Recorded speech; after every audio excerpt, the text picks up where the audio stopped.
Bueno, vamos a platicar con los jóvenes sobre lo que está sucediendo en política aquí en nuestro país. Nos acompaña Héctor Mora, consejero político del PRI. Héctor, mucho gusto. Mucho gusto, Nino. Buenos días a ti y a toda tu audiencia y a mis compañeros que esta mañana nos acompañan.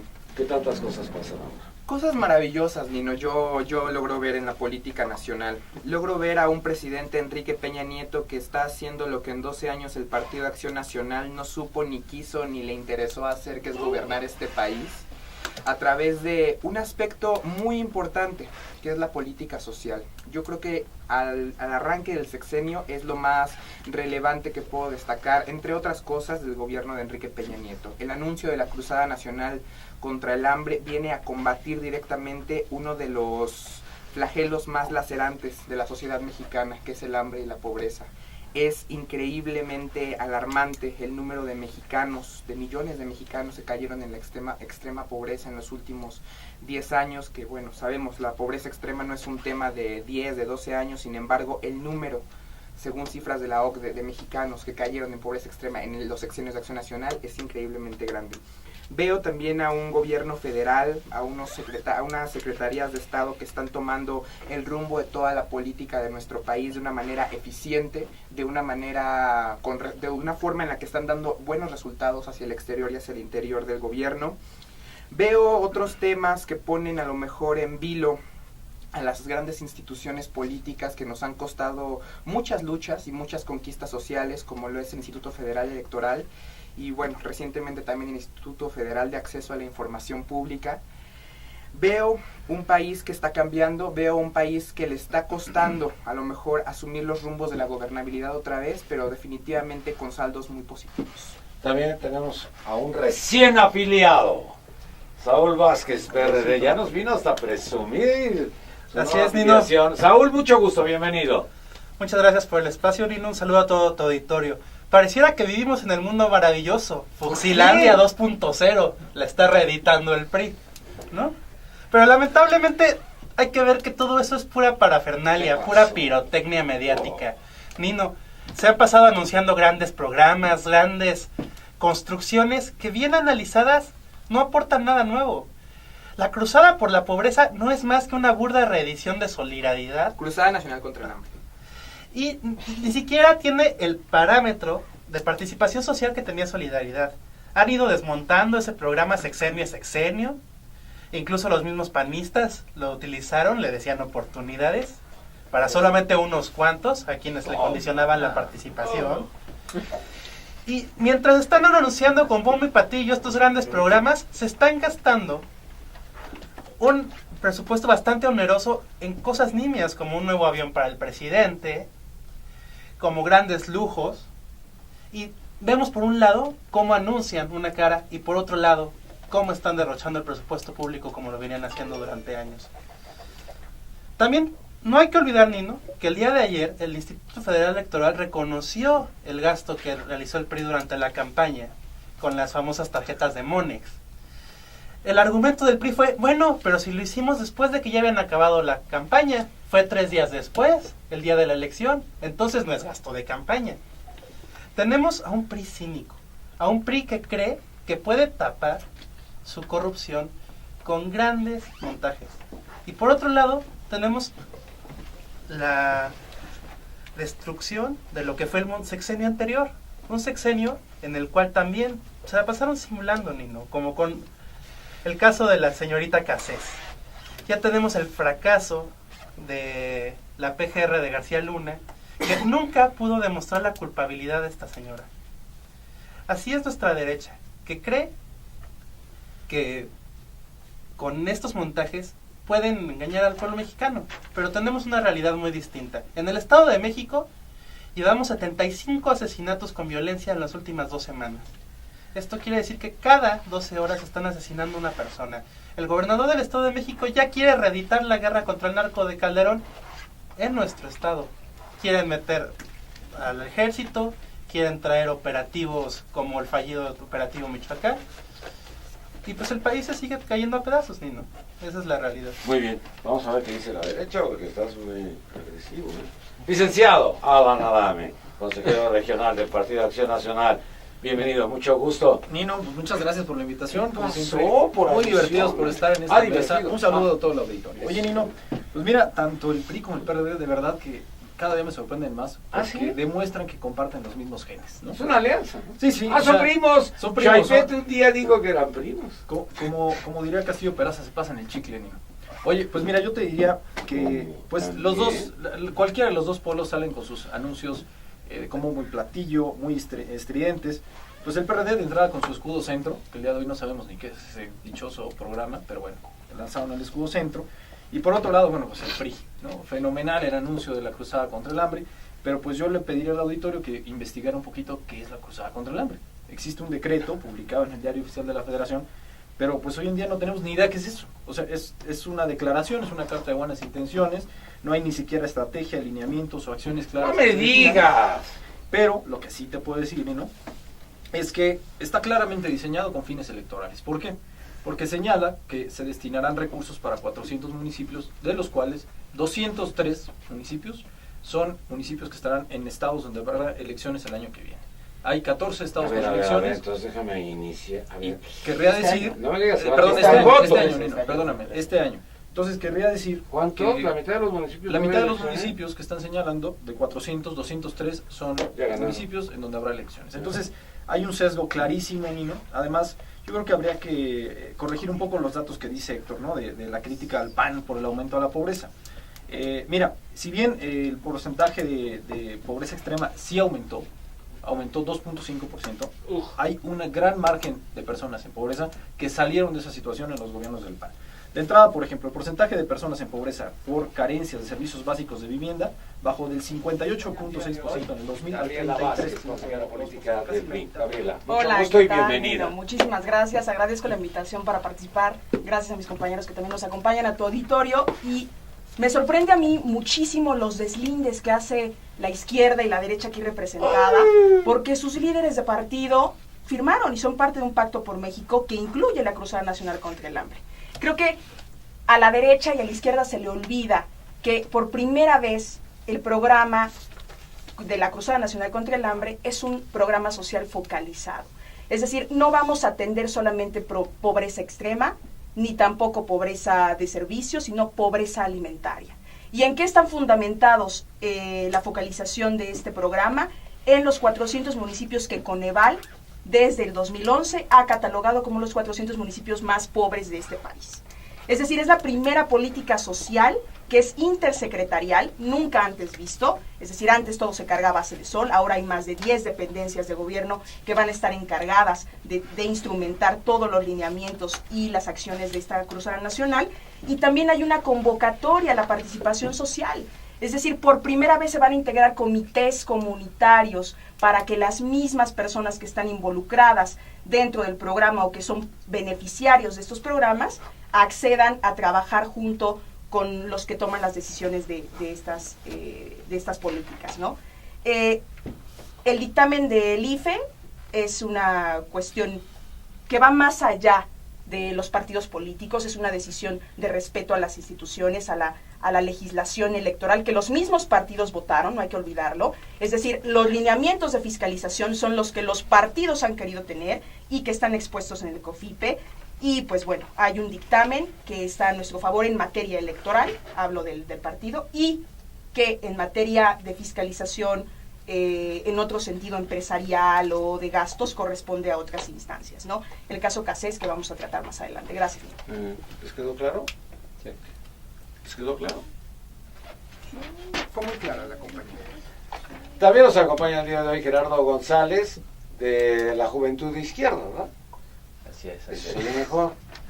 ¿Cómo estás, Gerardo? ¿Qué onda contigo? Muy buenos días a todos, a los compañeros que están en la mesa, a su auditorio, desde luego. Yo comparto dos señalamientos que se hacen en la mesa. Primero del representante Del Acción PAN. Nacional. Acertadamente dice hay que tener fundamento y sustento en la crítica. Desde luego que hay que tenerlo. Y desde luego que lo hay, en términos de la administración pasada. Lo segundo, que tiene que ver con la actitud del PRI ahora que es gobierno. Mire, yo creo que el gobierno de Peña Nieto nace con a lo que yo llamo el mito fundacional del gobierno, que es la elección de 2012. nuestra democracia sigue representando el voto comprado, el uso patrimonialista de los recursos públicos, la arrogancia del poder. Habría que preguntarnos cuántos de esos votos son producto precisamente de el uso faccioso de los recursos públicos, la compra de voluntades de muchos mexicanos que están lamentablemente en situación de pobreza extrema, de pobreza por no ponerle ningún adjetivo, y más importante aún, cuántos de esos votos son resultado de los compromisos adquiridos de este nuevo gobierno, y lo pongo entre comillas, con los poderes fácticos. No hay que olvidar que el PRI no hace campaña sin chequera en mano. No ha ganado. ¿A billetazos? A billetazos. Entonces no es con chequera. Aplica precisamente los cañonazos de los que hablaba Álvaro Obregón. Ay, ¿te acuerdas de de 50,000 pesos? Ya ni los agentes de tránsito te los aceptan. Estamos hablando ya no de sumas de miles, estamos hablando de millones de pesos. Entonces, para no alargarme en esta primera intervención, nada más quisiera precisar 3 cosas. Uno, el caso Monex lo único que hace es vulnerar nuestra ya de por sí ineficiente democracia y el diseño electoral. Lo primero, es una vergüenza que 5 consejeros hayan votado por exonerar al PRI, porque eso es. Hay intereses políticos y ninguna institución, ni las leyes, ni la impartición de justicia representan esferas autónomas de los procesos políticos. Se los digo como aspirante a politólogo, estudiante de ciencia política, todo tenemos que irlo entrelazando. Y el segundo, y habría que especificar a la compañera, a la representante del PRI, es la izquierda mexicana no ha avalado ningún pacto con Peña Nieto, con el gobierno. Decir que una fracción... Perdón. Ahí estaba el presidente del PRD, ahí estaban los gobernadores, y estaba Supermancera. El único que no invitaron fue el de Morena. No, a ver. Seamos claros en una cosa, la izquierda es más amplia que los partidos políticos. Es una tendencia, es una concepción de la política que no se circunscribe únicamente a los canales institucionales, en este caso los partidos. Y habría que decirlo, claro. El acuerdo que haya firmado Jesús Zambrano no es acuerdo absoluto del PRD. ¿Y el de Graco? Es una fracción. ¿Y el de Graco? Es una fracción. ¿Y el de Mancera? Mancera ni es del PRD, Mancera es igual que tú. Habría que decirlo. No, desde luego que no. ¿Por qué se tiene que tomar como un acuerdo de la izquierda la decisión unilateral de una corriente? Queda muy claro. Debatámoslo. No, el acuerdo por México es PRI, PAN, PRD. La izquierda no. Okay. Entonces, ¿qué es eso? No, es derecha, güey. Bueno, continuamos. Arturo Joachín, PRI. ¿Quién es ese Pokémon? Arturo, mucho gusto, bienvenido. Mucho gusto, Nina, muchas gracias por la invitación. Aquí escuchando a nuestros compañeros, igual les doy la bienvenida y a tu auditorio. Bueno, primero que nada, yo siento que esta semana se ha basado mucho en qué ha pasado con las instituciones del país. Sea el IFAI, sea el IFE, o sea la Suprema Corte. Y el problema no existe ni ya es ahora otra entidad, ¿no? Hay acceso a la información disponible. Pues siempre están dormidos todos ahí en el IFAI. En lo que se fija el PAN, ¿eh? Ese es el nivel de su oposición. Ok, mi hermano. Bueno, las instituciones... No lo interrumpan. Perdón. No, está bien. No te interrumpan. Las instituciones ¿Tú que no como estás mexicano... ahí mandando línea? Oye, ¿ya estás línea? Digo, si tú eres del PRD, eres de la izquierda. No, le estaba pidiendo su arroba de Twitter. Déjalo hablar, Nino. Es fantástico. Estamos mal pensados tampoco hasta ahora. Bueno, entonces, continuando mi punto, con las instituciones que tanto nos ha costado forjar a lo largo de los últimos 20, 25 años, ¿no? IFE, IFAI y Suprema Corte. Y primero que nada, el tema que se me hace más importante es el tema de Floganska-C, ¿no? Este tema evidencia lo que ha sido el sexenio pasado, una lógica de haya sido como haya sido. ¿Qué pasó? Volvemos a cómo empezó el proceso. Hubo un montaje que se supo después que era montaje.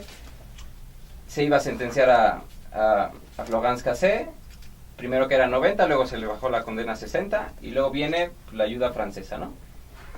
Que mandar a la sentenciada a Francia por los convenios de Estrasburgo Y el presidente se empecinó Para cumplir su condena ya. para cumplir y se le bajara la condena, que es otra cosa, ¿no? Y el presidente se empecinó en que no pasara tal. Bueno, ahorita ya vimos la burla de la institución. Y lo que se me hace injusto es que todo el mundo señala a la Suprema Corte de Justicia, porque si bien es la última instancia, la máxima instancia en cuestiones legales, yo no soy abogado, hablo como politólogo, aspirante politólogo que soy, que es la última instancia, nadie o muy pocos son los que critican la actuación de la Secretaría de Seguridad Pública, de la PGR del sexenio pasado, y eso dónde está. Ayer yo oí a uno de los testigos, ahí que estaba siendo entrevistado con la señora Wallace, Ezequiel, ¿no? Ezequiel, que decía que México una porquería, ¿no? Pero señalaba nada más a la Suprema Corte y decía, es que García Luna nos prometió justicia, pero la culpa de que esté libre es de la Suprema Corte. Y pues, sería cuestión de tratarlo, pero no nada más es de la Suprema Corte. O sea, todo el proceso, un proceso empañado, un proceso sucio, demasiado sucio que duró 7 años, se deslinda ahorita, ya con otro presidente, con todo. Pero lo que se me hace verdaderamente injusto es que eso nos puede pasar a todos. Y cuando alguien como víctima está diciendo, es que no se me protegen mis derechos como víctima, pero tú también puedes ser víctima de cualquier abuso de cualquier autoridad. O sea, las víctimas podemos ser todos, y eso es lo que no se está viendo. Lo que debemos de hacer es juzgar a las instituciones, PGR, Secretaría de Seguridad Pública, ellos, los que hicieron el montaje, ¿dónde están? ¿A dónde mandará Josefina Vázquez Mota sus saludos, no? A Genaro, a Miami. Canek Ballesteros, subsecretario nacional de Asuntos Juveniles del PRD. Me da mucho gusto saludarte. A mí también, Nino. A ti, a todo tu auditorio, a las compañeras y compañeros aquí presentes en la mesa, Nino. Pues, bueno, ya en esta primera ronda, muy hábilmente los compañeros del PRI deciden poner, ¿no? Desviar un poco la atención sobre esta cruzada. ¿Y pusieron agenda? No, todavía no. Todavía no. Es una propuesta, ¿no? Yo sugiero que, bueno, efectivamente, hay un tema que estamos descuidando. Todo lo que mencionaron es importante. No hay que dejar de señalar que el día de ayer Mario Delgado hace una petición para que se transparente todos los detalles del endeudamiento de los estados en el país. Ese es un tema que se está dejando de lado y que todavía no se cierra, en este caso, en la discusión política nacional, ¿no? ¿Qué pasó con la deuda de los municipios y estados en el país, que en su mayoría son priistas, y que hasta la fecha no se ha esclarecido en qué se ejerció ese recurso, ¿no? Se sabe que están endeudados, bueno, ahora veamos en qué se gastó, en algún lado tiene que estar ese dinero, no puede haber desaparecido, y en este caso, qué sanciones van a recibir las personas que resulten ¿qué pasó con el segundo culpables, piso? ¿no? Bueno, el caso del segundo piso es algo que ya se transparentó. No, todavía no. Yo no les puedo enseñar los documentos, están en línea. A ver, ¿cuánto costó? Nino. Los ¿Cuánto documentos, costó? no me sé el dato, Nino, pero está en línea. Bueno, Nino, ahí lo puedes ese es un consultar. punto sí, que a ver tendríamos si que lo tocar, encuentran. el tema de los municipios, porque efectivamente, bueno, es algo que todavía está en discusión. Y bueno, efectivamente, el caso de Florén Cassés, habrá quien esté a favor, habrá quien esté en contra. Lo que es indiscutible es que el sistema de impartición de justicia tiene muchas fallas. Lo que es indiscutible es que, bueno, ¿qué pasa con las personas que no tienen el privilegio de que un presidente de otro país aboga por ellos, porque salgan de la cárcel y que se revise su situación legal? Efectivamente, digo, hay muchas personas, hombres y Cuando el mujeres, Tribunal que Electoral seguramente del están Distrito Federal, que encarcelados, tienen llevan totalmente cooptado, les concede mayorías aplastantes en la Asamblea Legislativa, ahí sí, los organismos electorales funcionan maravillosamente, pero cuando no los favorecen, los desconocemos. Basta ya de esa incongruencia ideológica y de partidos. Con Acción Nacional pasa lo mismo. Oiga. Acción Nacional reconoce Acción Nacional reconoce únicamente a las instituciones electorales, o al menos ellos son un poquito más sutiles y más políticos, pero las desprestigian de la misma manera cuando no los favorecen. Y cuando favorecen al PRI son instituciones viciadas. Se les olvida que son instituciones que nos han costado a todos los mexicanos muchas conquistas políticas y sociales. Constituir un instituto como lo es el Instituto Federal Electoral nos ha costado mucho, muchos debates, muchas reformas, mucho a la sociedad en materia de que a qué punto podemos desconfiar del organismo máximo que valida a quién es nuestro presidente de la República. Yo creo que en el momento en el que como mexicanos estamos desconociendo al IFE, estamos desconociendo pues todo prácticamente. Y hubo un proceso, que se metan a ver el proceso, que se metan a ver las argumentaciones bajo las cuales al día de hoy dicen exonerado, pero no, yo digo no exonerado, simplemente fue un proceso bajo el cual se dijo, las tarjetas Monex no tuvieron que ver directamente en el resultado electoral del 1 de julio.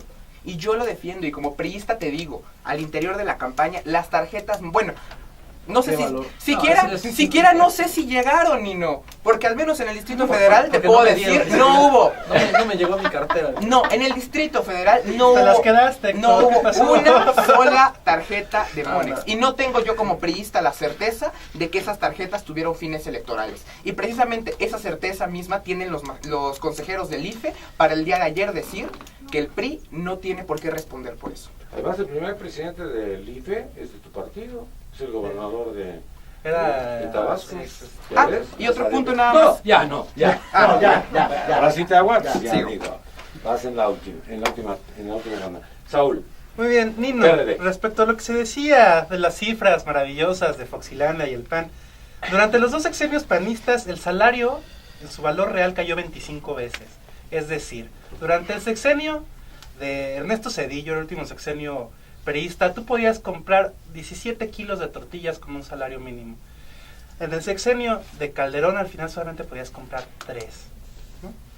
Hicieron una falsa división de la pobreza entre pobreza patrimonial, pobreza alimentaria, pobreza extrema. A la gente pobre no le interesa si ellos son pobres patrimoniales o Pero a las pobres políticas alimentarios. públicas, sí, querido.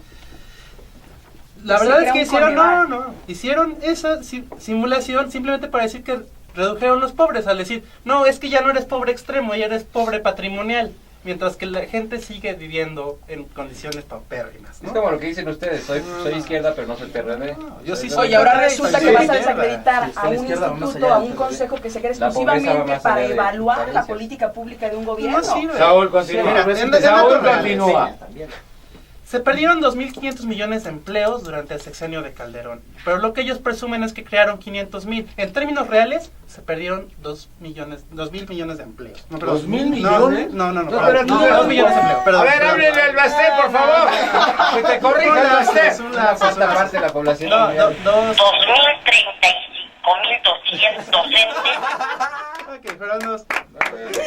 Ponte de acuerdo, si no hasta me confundiste. En el asunto de la legislación electoral, es cierto, fue un error de la izquierda el diseño actual de las instituciones electorales. Tal cual está el COFIPE, Claro. la calificación de la elección es previa a la fiscalización de la elección. Aunque se hubiera reconocido completamente la responsabilidad del PRI sobre las tarjetas de Monex, lo más que podía pasar era una multa. 75 millones. No sé.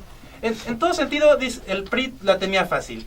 Me arriesgo a que me pongan una multita a cambio de la presidencia, pues con esas instituciones lo van a hacer.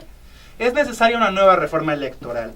Pero también hay un vicio en esta institución que es el IFE, y por lo cual sí debe ser cuestionada. Se supone que es una institución ciudadana y es nombrada por los partidos políticos. Es bien claro qué consejeros tienen pasado o amistad con los partidos políticos que los impulsaron. Para que el IFE fuera un verdadero poder ciudadano tendría que funcionar como el cuarto poder de Ecuador o como el cuarto poder de Suiza, que hay una comisión de ciudadanos que participa en el nombramiento de los titulares. De otra manera, simplemente son gente que simpatiza con los partidos políticos pero no milita en la realidad. Lo que pasa con Cassés tenía toda la razón, Joaquín, perdón. Es necesario que se persiga a los responsables del montaje mediático. Y como decía Laida, la productora esta del documental de Presunto Culpable, es necesario que las víctimas demanden a Genaro García Luna, porque él es el responsable de que no se haya esclarecido la responsabilidad legal de esta señora. Y a ver si los panistas no se ponen a defenderlo como lo han hecho. A ver, panistas, hablan a Dami. Mira, Nino, a ver, ¿Lo vas a defender, sí o súper no? interesante que Saúl saque sus datos, pero es el manipuleo más grande que he ¿Cómo? visto de datos. Mira, me gustaría que Saúl fuera a la OCDE y les explicara ahí sus cifras de los 2.000 millones de desempleados, porque es curiosísimo que somos el país de toda la OCDE con la menor tasa de desempleo. Así dijo el PAN, el gobierno. Por otro lado, te diría que está padrísimo su dato de la tortilla y de cómo perdió el valor adquisitivo. Lo curioso de todo es que la tortilla en los gobiernos del PRI estaba subsidiada. En los gobiernos del PAN se retiró el subsidio y se dejó a libre mercado. Entonces, sacar el dato y medir el tema de la adquisición o el poder adquisitivo a través de la tortilla es el peor escenario de manipulación de datos. Y en materia de lo que estaba diciendo Héctor, interesantísimo también, habla de congruencia como toda la vida, pero en esta ocasión, bueno, habla pues muy congruentemente, muy bonito. La realidad es que si el PRI demostraba congruencia, entonces pues el presidente Peña Nieto, tan echado para adelante con la transparencia, pues nos debería declarar bien la situación de su declaración patrimonial, ¿no? No queda claro el día de hoy cuánto dinero tiene, no tenemos claridad ni de dónde vienen los bienes que él señala, de los 6 bienes que tiene, los 2 heredados y los 4 donados, quién sabe por quién, ¿no? Digo, cualquiera de nosotros que sea servidor público, pues tiene que decirlo con total transparencia. En este caso es una vil simulación. ¿Dónde están los servidores públicos del PAN? Te diría que está muy interesante el tema del Pacto por México, ¿no? Porque los priistas aluden al Pacto por México señalando que la oposición pues prácticamente tendrá que agachar la cabeza, quedarse callado porque firmó un pacto. El pacto es únicamente un documento donde manifestamos nuestra voluntad para construir acuerdos. No implica quedarnos callados o entregar. La palabra, solamente para ser breve, voy a especificar 4 puntos. Lo primero es, tengo que ser muy quisquilloso en el tema. La izquierda no está avalando ningún pacto con Peña Nieto, y no lo avalamos porque avalar su gobierno implicaría avalar una democracia trastocada por la corrupción. Es el primero. Segundo, el caso Monex no es un caso cerrado. Aquí podrán desgarrarse las vestiduras, me parece lamentable, me parece una posición salamera del poder que se venga a decir que a los mexicanos nos ha costado. No, señores, si ha habido un obstáculo para que México transite a la democracia, ha sido precisamente el Partido Revolucionario Institucional. Ese ha sido el gran obstáculo para transformar el país. Desde el punto de vista politológico, considero que no ha habido transición de la democracia. ¿Por qué? Sencillamente seguimos operando bajo las mismas reglas del régimen del priista, y en todo caso lo que ha habido es una alternancia del poder. Coincido con el compañero de Acción Nacional, la cruzada contra el hambre no tendrá otro propósito más que con fines electorales. Y evidentemente, y también coincido, porque también creo que el diálogo implica coincidencias, la pobreza no será un tema a superar, por lo menos para este gobierno, por lo menos es prioridad. Y eso tendríamos que preguntarnos, el PRI estuvo en 70 años en la presidencia de la República, ¿por qué ahora sí les importa la pobreza y antes no? ¿Por qué ahora sí les preocupa el desempleo y antes no? Y el cuarto tema, para finalizar mi intervención, es la izquierda tiene el reto fundamental de no enquistarse en posiciones oficiales. Tenemos que ser centros de pensamiento crítico y fundamentalmente la fuerza motriz de las transformaciones verdaderas del país. Joaquín, PRI.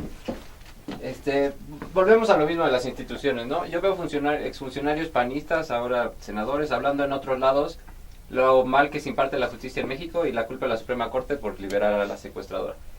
Pero también recuerdo cuando fue la elección de 2000 en Estados Unidos y hubo el pleito aquí con George Bush y Al Gore, que el caso de la Florida, que era el más competido, entonces la Suprema Corte decidió. Entonces falló a favor de George Bush. ¿Qué hizo Al Gore? Yo respeto la decisión de la Suprema Corte porque es la última instancia. Y aquí se respeta cuando conviene. Felipe Calderón, yo respeto en Estados Unidos no va a comprar de votos. O sea, esa es una realidad completamente diferente que no se puede sopesar. Estados Unidos es otra cosa. También tiene problemas del manejo de dinero en las campañas. Son sistemas políticos diferentes, no hay punto de comparación. Claro que sí. Siempre que si quieres saber que estás mejor, tienes que compararte con alguien. Electoral, aquí es un voto directo. O sea, es un sistema bipartidista aquí. Volvemos a lo mismo. Felipe Calderón avaló la decisión del Tribunal Electoral cuando le dio el triunfo. Aquí, la primera vez que se juzgó a Cáceres en la Corte, y el presidente Calderón mandó desplegado el triunfo de Peña Nieto. Mandó desplegado diciendo que la Suprema Corte debía ejercer la justicia que ya la habían hecho otros, opacada. Y bueno, yo también le digo a mis compañeros de la izquierda, pues qué opinan, o sea, qué piensan de la transición. El DF lleva desde 1997 con el mismo partido una planadora electoral, una planadora en la Asamblea Legislativa. Ahí ya hubo transición, ya el DF es democrático. Pues no, compañeros, es todo un proceso. Canek Ballesteros. Bueno, son 3 temas los fundamentales que se han tocado aquí en esta mesa: Monex, la cruzada contra el hambre y el tema de Florida Cáceres. En el caso de Monex, bueno, insisto, efectivamente sí tenemos que hacer una reforma a esa institución, una reforma electoral que permita que ya no nos gane la realidad, como ya mencionaban aquí en esta mesa, ¿no? No puede ser posible que cada que hay proceso electoral, en específico las presidenciales, cada que hay elecciones presidenciales, vamos a una reforma inmediata porque resultó que sí había lagunas, porque resultó que la ley no estaba suficientemente clara, es necesario hacer una reforma real de fondo, ¿no? Ya no más estas reformas estructurales como la educativa, la laboral, donde no se combaten las problemáticas de fondo. O sea, no podemos seguir haciendo ese tipo de reformas estructurales, si no nos vamos a llevar toda la vida como con las famosas reformas estructurales de primera, segunda, tercera, cuarta, y ya vamos en la quinta, sexta, ¿no? Generación. Hay que revisar también la forma en que se asignan los consejeros, ¿no? O sea, también no puede seguir pasando que estos consejeros siempre tienen algún lazo, algún vínculo político. Llegan por cuotas. Sino directamente en el partido. Exactamente. Los partidos políticos deben de sacar las manos del IFE, y lo digo como miembro de un partido político. O sea, yo sí reconozco que los partidos políticos debemos sacar las manos de ahí y dejar que la ciudadanía se haga cargo de esa institución.